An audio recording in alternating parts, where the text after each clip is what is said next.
Welcome to the Black Box App Podcast. I'm extremely excited today. I'm Kenneth Johnson, your host, of course. And the reason for my excitement is because today I have Torin Ellis with us. Now, let me share something with you about this gentleman. There is no one, and I mean this, no one in the space of diversity, equity, inclusion, and belonging that I admire more than Mr. Torin Ellis. Had the opportunity to check in with him and get to know him. Wow, we might be like 7, 8 years or longer now, but nonetheless, when I say I respect him, it comes from years of seeing him show up consistently to wave the flag and be a torchbearer for issues around diversity, equity, and inclusion, specifically to his commitment to the careers of Black men. Torin Ellis, welcome to the Black Box App Podcast, my friend. Hey, so no, listen, let me tell you, I'm 53. Mike Tyson is 54. He's still hitting harder than most 20-year-olds. We got babies in cages down at the border. That's still extremely important. Yes. You got folks being shipped back to Haiti in conditions that are unbearable. We shouldn't move our eye off of that. They're trying to take away voting rights, passing all types of legislation. They are passing us over for promotion in the workplace.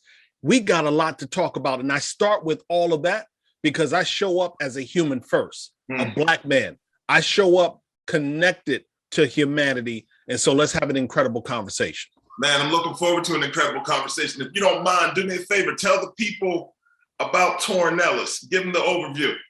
Yeah, real quick. So I've been in the talent acquisition or human resources or people space since 1998. I've been a solopreneur.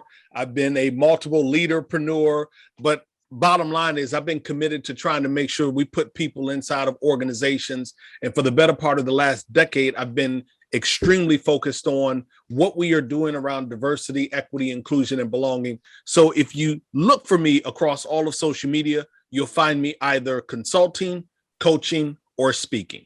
Man, my favorite part of what you do, and I love them all. I love every hat that you put on, and I mean that. I mean that literally, because I know you do the hats. But man, when you start speaking, man, you got a gift. The gift is so clear, and I that's one of the reasons I was so excited to have you on, because I just believe that you have a voice that needs to be heard out here. I have a platform that we believe is going to be extremely successful, and I wanted to look back and say, you know what? I didn't get too far on this without getting Torin Ellis on this platform to talk his talk. So I want you to be a regular visitor to the Black Box App Podcast.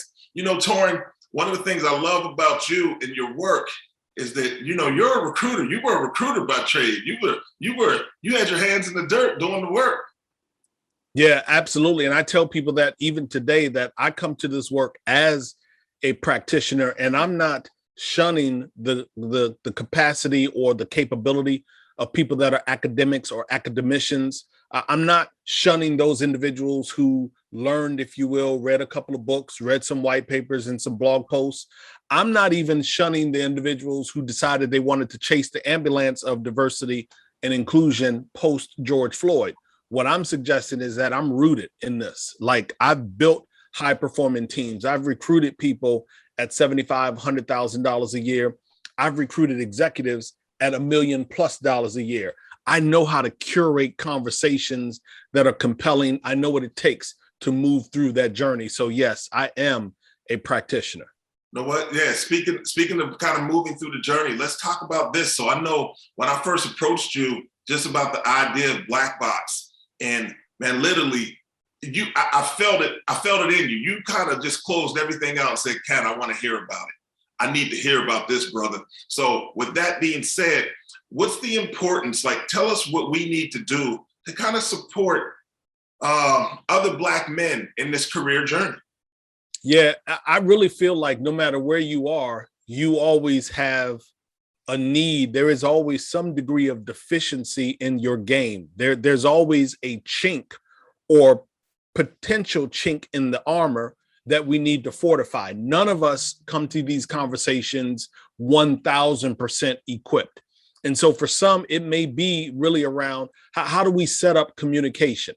How do I establish those core principles, those core components of being able to really communicate effectively, be it through our resume or through that first line of contact when we're on the phone with the recruiter or potentially a hiring manager? How do we navigate what it takes to find a mentor or a strategic mentor in the organization? How do we fortify our onboarding process? How do we navigate the journey of moving up the career ladder faster than we had been over the last 18, 24 months, 5 years? So we are always searching for something that we can fortify. And when I saw, and I literally saw your posting, it hit my feed at like 2, 3 in the morning.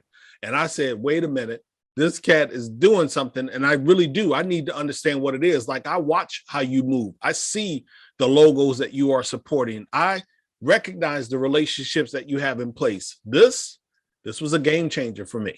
Man, I appreciate it. And, always, I know you support the things that we do wholeheartedly. And we appreciate that over here at Black Box and at East Coast Executives. We've shared job recs together. Like, hey, you got anybody over here? So I know where you come from with that. At Black Box, one of the things is to kind of amplify the voices of other Black men. T, a lot of times I hear these people on the outside talking about the absence of Black men in this space. And I'm like, well, let's start speaking about some of the people that are here, though. Like, yeah, we need numbers, but there are some people here doing some amazing work. Kind of what keeps you front and center? What keeps you front facing in the work that you're doing?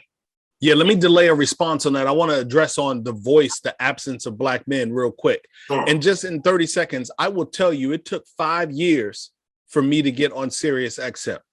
And when I say 5 years, I mean 5 years of intermittently calling program directors and others that had nationally syndicated shows. I'm not calling anybody by name. I'm just telling you, for 5 years on a sequence, I was reaching out to people all across the country that had platforms that could reach millions. And you know what they said? That ain't sexy. You might know recruitment, you might know technology, you might know what it looks like or to grow in career, but that ain't sexy. So when we talk about this absence of Black voices, what I'm encouraging your listeners to do is go ahead and enjoy your entertainment, your sports on radio, your politics, your gospel music, whatever is your flavor, enjoy that. But I would highly encourage you to reach out to the stations, the platforms that you are giving your time to, maybe even giving your money to, and demand to them that they need to change or at least add to the programming something around career development, because your health and your career, top of priority. Now, as it relates to moving forward and making sure that these voices are heard and what keeps me going, I would just simply say, man, it really is around getting the globe to understand what we contribute. That we've waited far too long, and certainly long enough, to be a part of every conversation on every strata.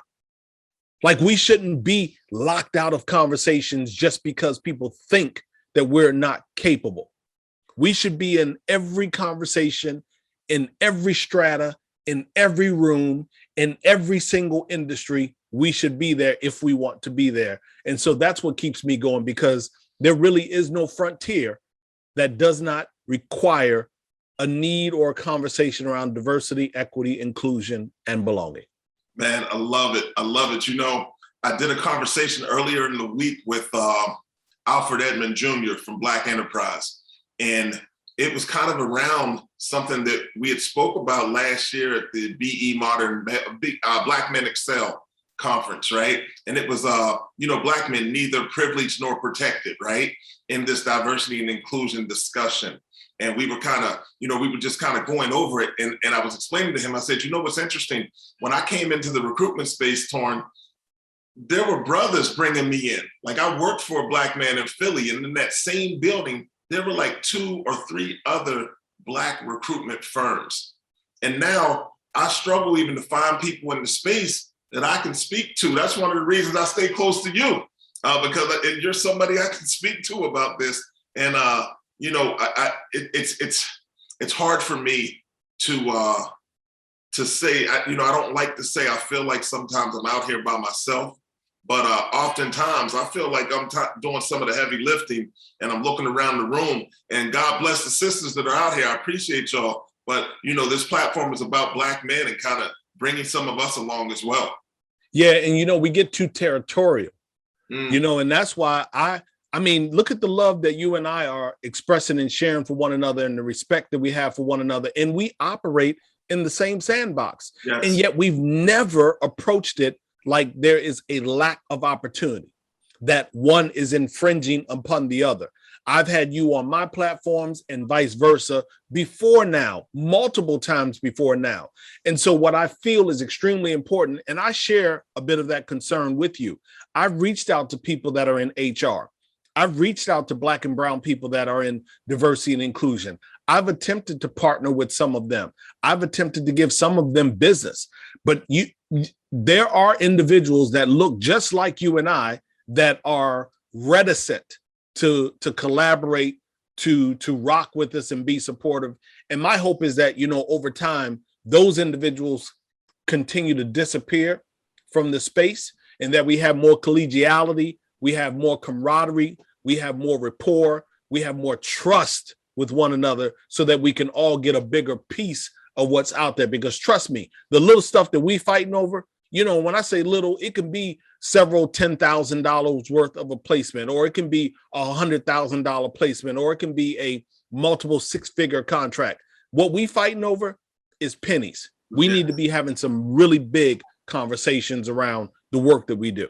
Wow, I in complete agreement with you, my friend. Listen, speaking about conversations, so this is a question that I typically like to ask, and I can't wait to hear your answers. As we speak about the careers and we speak about Black men, give me some advice for Black men at the entry level stage, Black men that are mid-career, and then the senior executives. What are the things that we need to be doing at each phase of that career progression? Yeah, so let me drop this on you, and I'm gonna be really, really simple about it, because the advice is not going to change. One of my friends would say to me, Torin, you may be in an $800,000 house and you still have problems, just like a person in an $80,000 house, just like the person above you in an $8 million house. Everybody has some issues. You're in life moving through it. You have to grow and to experience and all of those other. So I'm going to give you 3 things that I think, no matter where you are, you should be considering. Number 1, your creative contribution. Like, what are you depositing into your current organization? What is it that you can reflect back on that you and only you were able to accomplish? Like, that's not going to be on Kenneth's resume. It's on Torin's resume. What Kenneth drops on his is because it was his creative contribution to the organization, in the business unit, in the department, as a member of the team. This is what you've dropped. You got to be able to stand on what is it that you've done to add depth, efficiency, value in the organization.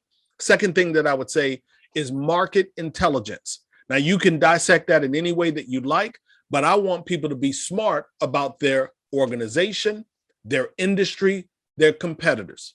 Once again, I want people smart about their organization, their industry, their competitors. I need you to understand the field. Like, I need to have that field of vision. Right now, I'm looking at the camera, but trust me, I got peripheral vision. I can see my field. I know what's going on. I can get into a conversation around consulting, and I can ask 1, 2, 3 questions, and I got an idea of where a client might be in their journey, or their commitment to diversity and inclusion, or historically their reputation around that. I got a good field of vision because I understand my organization. I understand the work that I do. I understand my competition. So market intelligence is the second thing. Third and final thing is conviction. You see, you said it in the beginning, you enjoy hearing me speak. There's something special about when I deliver, when I grab a mic. Like, when people reach out to me, I don't care what it is, podcast, keynote, fireside chat, give me the go sign and get out the way. That's all I need you to do. I don't need no prep. I don't need a whole bunch of, I'm convicted because I know what I'm talking. I know what I'm doing. I know my love for this work. you have to have conviction. You can't be sitting in conversations regarding promotion and you are mealy mouthed. You can't be sitting in conversations looking for that mentor or that strategic mentor who's 2 levels above you and out of your business unit or department. You can't try to go to this individual unsure of why they should be spending some time and investing in who you are.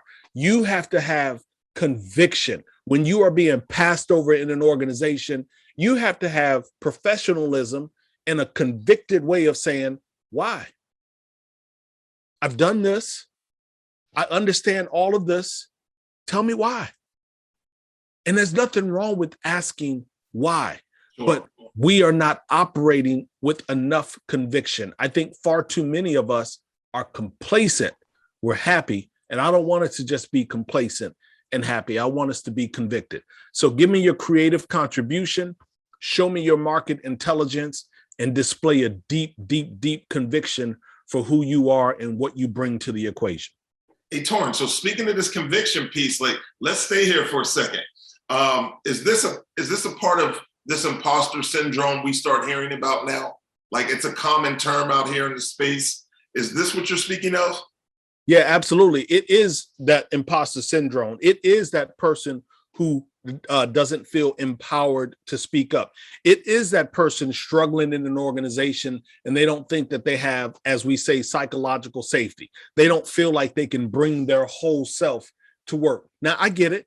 You know, you can't just take everything inside of the organization and dump it on the desk and think that people are supposed to be malleable to all of what you have. But what I'm suggesting is that people have to be able to exercise their voice. And you have to be able to do that with a strand of confidence because you know what you bring to the equation. And if you don't know, then you learn, but you have to be convicted. Man, see, this is the importance, I believe, of a certain element of Black Box in the platform moving forward. I really want some younger individuals to kind of see people like you and see people like, I had Suleiman Rahman and Mark Hall on the initial episode, and just know that they're out there because there's confidence in seeing people that look a lot like you sit in front of that camera and be confident in what they're bringing to an organization or bringing to a discussion. Because oftentimes I meet with younger men and I'm looking them in the face and I don't feel that they're confident that they are valuable to an organization. And that concerns me. No, absolutely right. What I would say to people, you know, again, just there's so many different formulas, there's different tricks, there's different acronyms, you know, that people submit themselves to. Let me just give you an easy one. P minus I equals R. Potential minus interference equals results. So I always go into an equation feeling like I have the potential. I can make this thing happen. Listen, I know how to dribble a basketball.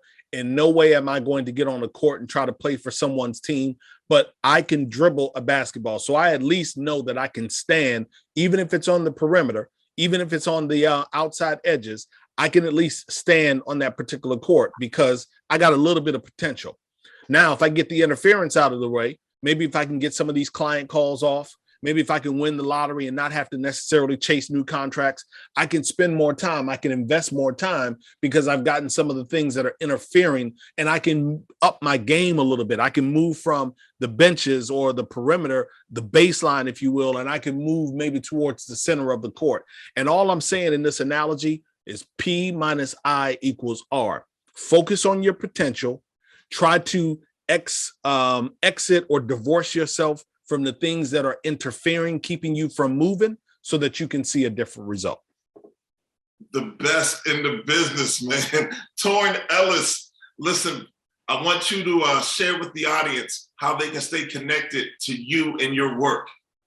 Yeah, it's real simple, man. I've owned who I am and my brand probably since 1998 or 2000. So you can find me across all of social media at Torin Ellis, across all of social media at Torin Ellis. And if you're not finding me, it's because I don't want to be there.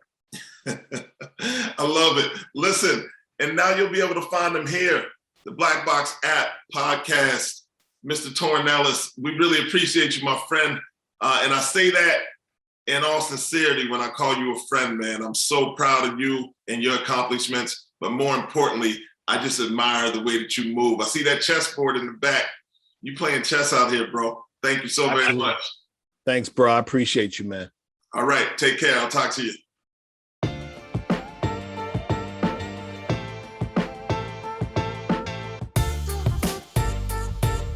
When I first started my job search after college, I had difficulty finding opportunities for myself. And I thought I was qualified for a lot of them. But for some reason, I wasn't getting the offers that I expected. And I had colleagues that I went to college with, and they were receiving much better job offers than I.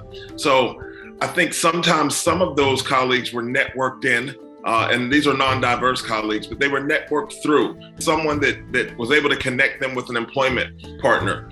And I thought, wow, it would be great for me to seek opportunities to support others in the same way. I love to connect great talent with great companies. I think everybody wins. I honestly believe when we're successful at the work that we do, the entire global workplace gets a little better. And I believe that, we may place somebody today as a director at an organization, but this may be the next CEO. I don't even want my job to exist. Like, I'm only doing this work because there's some inequalities in the space.